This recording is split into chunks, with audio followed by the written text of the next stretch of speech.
আসসালামু আলাইকুম। তো আজকে দুধ চা রান্না করব কিভাবে সেটা নিয়ে আমি একটা ভিডিও করব। তো প্রথমে আমি চুলায় পানিটা দিয়ে দিছি। আর এখানে হচ্ছে চা পাতা, তারপরে দেন হচ্ছে চুলার জালটা আমি জ্বালিয়ে দিলাম যেন পানিটা গরম হতে থাকে। তারপর চা পাতাটা নিলাম। তো ওখানে আমি হচ্ছে ৬ কাপ মতো পানি দিছি। মনে করেন যে ৬ কাপ পানি দিলে ৪ জন খেতে পারবে আরকি বলক-টলক আসার পর। তো চায়ের যে ৬ কাপ সেই ৬ কাপে পানি টা দিছি। তারপর দেন হচ্ছে আমি এখানে কি করব ৩ চামচ ৩.৫ চামচ হচ্ছে এখানে চা পাতাটা ঢেলে দেব। ৬ কাপের পানিতে আমি ৩ চামচ বা ৩.৫ চামচ চা পাতা দিয়ে দেবো। যে যত বেশি লিকার খাক একটু বেশি অ্যাড করব। আমরা একটু বেশি একটু লিকার খাই, তার জন্য আমি 1/2 চা চামচ বেশি দিলাম।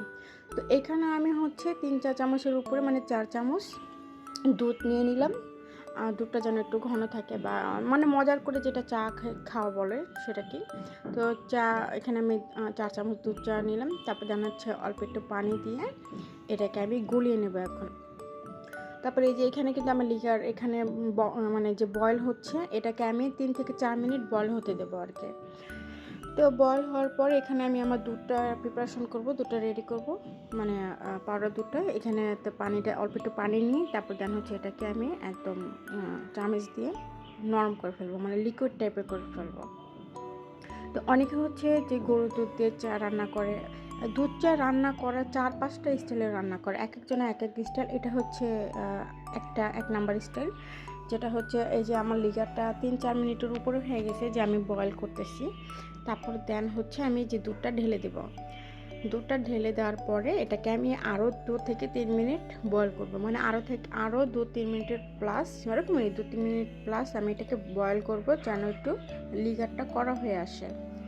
তো এই যে আমার আস্তে আস্তে কিন্তু চাটা আমি বয়েল হচ্ছে। আর অবশ্যই এই টাইমে কিন্তু চুলার জালটা কমিয়ে দিলে ভালো হবে, কারণ চাটা খুব সুন্দর করে আর কি কড়া করে একটা লিগার যে টেস্ট সেই চাটা হয়ে আসবে।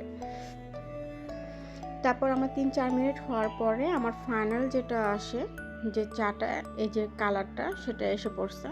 তারপর এখানে আমি আমার স্বাদ অনুযায়ী আমি চিনি অ্যাড করে দেবো, সেটা 2-3 চামচ।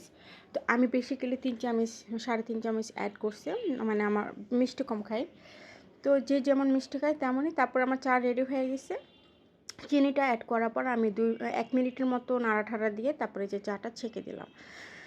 চাটা ছাকার পর তারপরে দেন হচ্ছে এই যে আমার চায়ের যে কালার চাটা, এটা হচ্ছে চা নানা মজা হয় এটা দুধের উপরে, পাউডার যে দুধ আছে তারপর গুঁড়োর দুধ আছে সেটার উপরে ডিপেন্ড করে। তারপরে মেন ইম্পর্টেন্ট হচ্ছে চা পাতা। তো আমরা যেটা খাই ইস্পাহানি চা পাতা, এটা ভালোই আছে, টেস্টও ভালো আছে। তো আরও চা পাতা আছে, আপনারাও ট্রাই করে দেখতে পারেন।